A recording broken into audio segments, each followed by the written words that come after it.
Thank you, Jenni. So yeah, if I can invite Carsten to join us back on the virtual stage with your camera and mic back on. So we do have some questions from the audience that I think I'll start with. I do have some myself as well that I think sort of tie together both of the presentations there. But first off, we have a question that came through for Carsten early on, so I'll direct that one to him firstly. So Sanchez Alguero asked about the climate partnership initiative that you mentioned. Obviously this was something that was started before the pandemic, but the question is, when do you plan to do the follow-up on that initiative, and sort of what form will that take? Yeah, thank you for the question. As I said, we had the government appointed 13 partnerships across a range of business areas, and they all reported in March to the government a large number of initiatives. Of course, some of them going across the various partnerships, and the government is kind of in its internal process, I would say taking a stepwise approach. Just before summer was a package on climate change, which came through and in Parliament, and there will be more coming up in the autumn probably. And I think you won't see a specific life science follow-up, but as such, but of course a lot of the recommendations fit into various initiatives from the government, which will come in the coming year probably. So I think we're trying to see where it fits in, and trying to tie it into the broader agendas where it, for example, if there was a recommendation on public procurement, and it kind of fits into a larger discussion about public procurement. But of course, it's very important in this area as the healthcare system and the regions are large public procurers. So I think that's kind of the approach we're taking to it. Excellent. And the next question actually kind of folds into that one as well, from Ilva Williams, who asked during your presentation, it's a very ambitious strategy. Given it's only 2 years old, what results have you seen so far, that sort of direct, tangible results that you could sort of point to? Yeah, I think that's all, of course, always the tricky question when you have strategies of this sort. I think in our own review of the strategy, I think quite a large number of the initiatives have been followed through or implemented, almost all of them actually. It's always hard to I think to point out the specific effect. For instance, if you strengthen or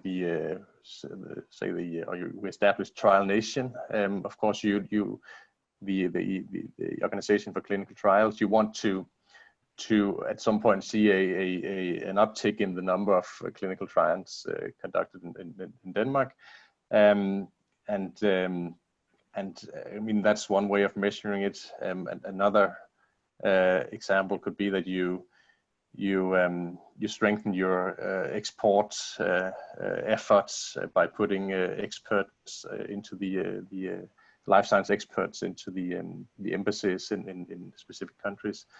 I think it's probably pretty hard to point out the specific effect of the various initiatives, but of course what we do have is that when we make our annual footprint analysis, of course we want to see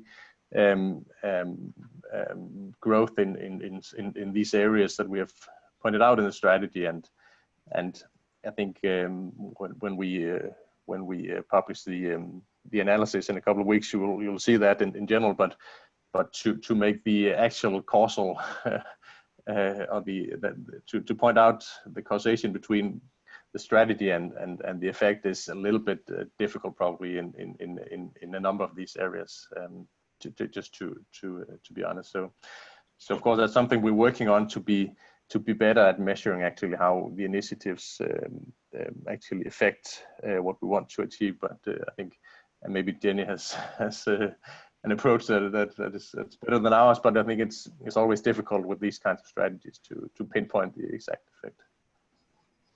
Of course, and they will all take time as well. And it's at a time when a lot of our labs have been turned upside down with the pandemic. I think that's completely understandable.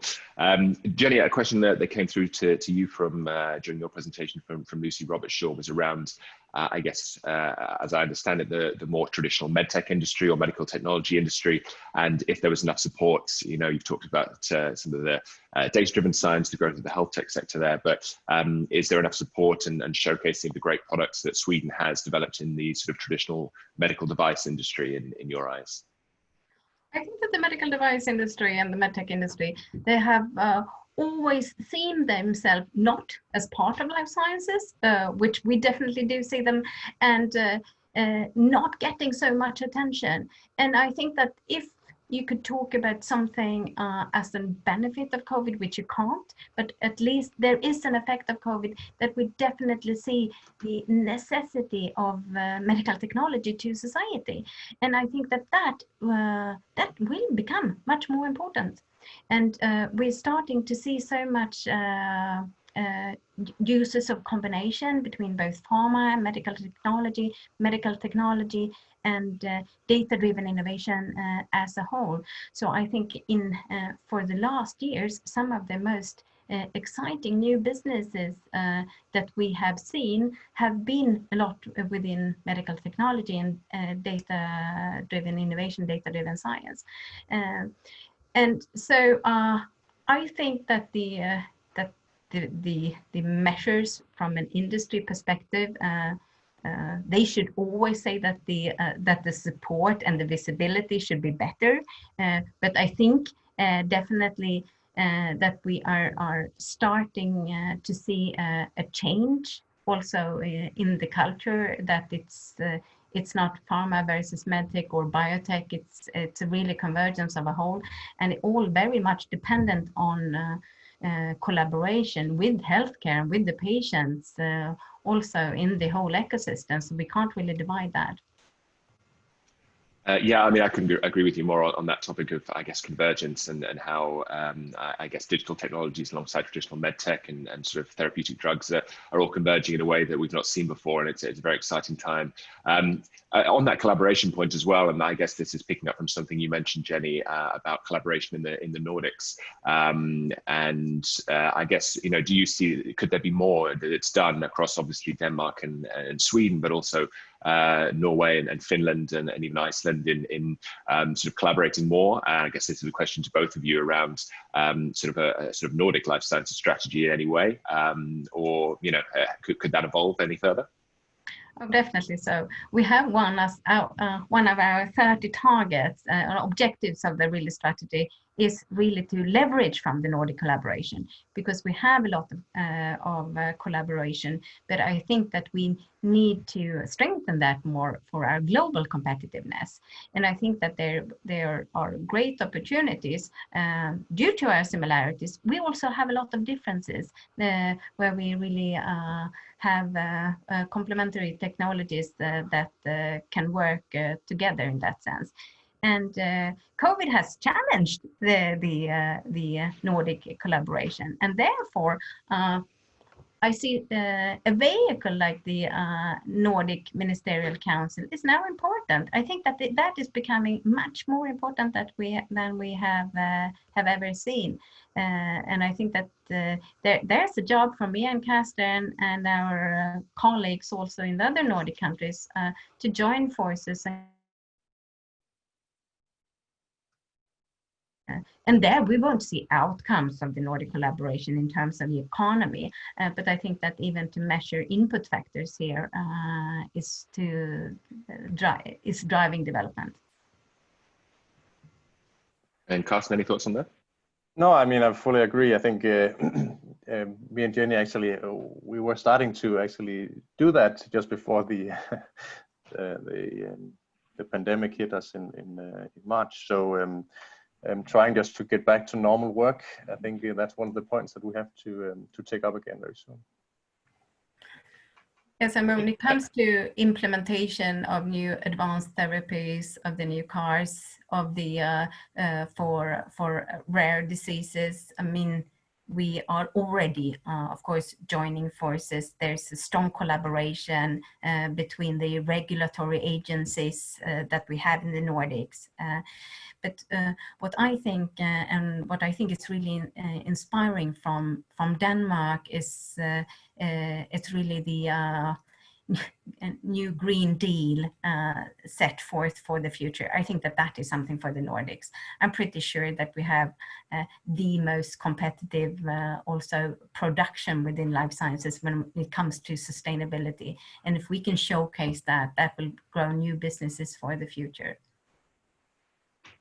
Excellent. And we have a couple of minutes left. I guess one other theme which you both mentioned, and it's kind of always been one of our sort of driving forces in running the LSX Nordic Congress, in I guess helping Nordic companies internationalize, meet new international partners, secure more investment to come into the region at a time when it's been more difficult than ever to sort of travel to meet new people in different countries, and with the internationalization strategy being something that you both mentioned during your presentations. I guess, do you have any advice or sort of suggestions for companies, or indeed the wider sector, on the best ways of going about continuing that internationalization journey during these strange times? No, I mean, what I think what we're trying to do across actually a number of platforms, including in Healthcare Denmark, is to take the opportunity to take this format, which we're also using today. I mean, the virtual format, to also use that for supporting exports and kind of showcasing what the Danish system can do. And it's, of course, it's not the same experience, and of course you need to be on the ground and out in the world. But I mean, companies looking at Denmark can use these opportunities to still interact and to learn about the Danish system and the Danish opportunities through our public or semi-public initiatives. So I think as well as you can make an excellent congress here in using various digital tools, I think we can still continue what we're doing at a reasonable level. But I mean, in my view, it's not going to fully take over in the future. We still need to meet, I think, but I think we should also take this opportunity to actually refine and to strengthen our use of the digital technologies. And my experience so far is that it's actually, I mean, it's working quite well. So that would be